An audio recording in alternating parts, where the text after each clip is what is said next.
Welcome to the Tech Egg. Don't get scrambled. Enjoy the video. In this video, I will show how to make raspberry sorbet. First, gather your ingredients. About 4 cups of fresh or frozen raspberries, 1 cup of granulated sugar, and 1 cup of water. Make sure your raspberries are ripe for the most vibrant flavor. You'll also need a blender or food processor and an ice cream maker to achieve that perfect, smooth texture.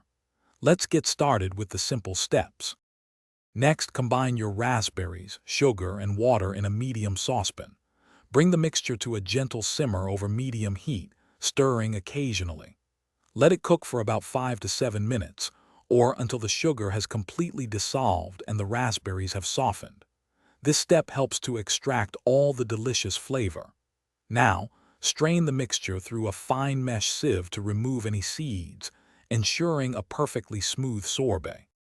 Once strained, it's crucial to chill your raspberry mixture thoroughly. Place it in the refrigerator for at least 2 hours or even overnight until it's very cold. This ensures your sorbet will churn properly. When ready, pour the chilled mixture into your ice cream maker. Churn it according to your machine's instructions, which typically takes about 20 to 25 minutes until it reaches a soft serve consistency. You're almost there. After churning, transfer your soft sorbet into an airtight container. Place it in the freezer for at least 2 to 4 hours, or until it's firm enough to scoop easily.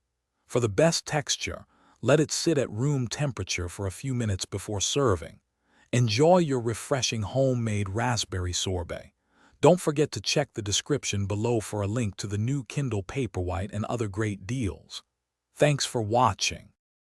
Thanks for watching. Consider subscribing if I helped unscramble your problems.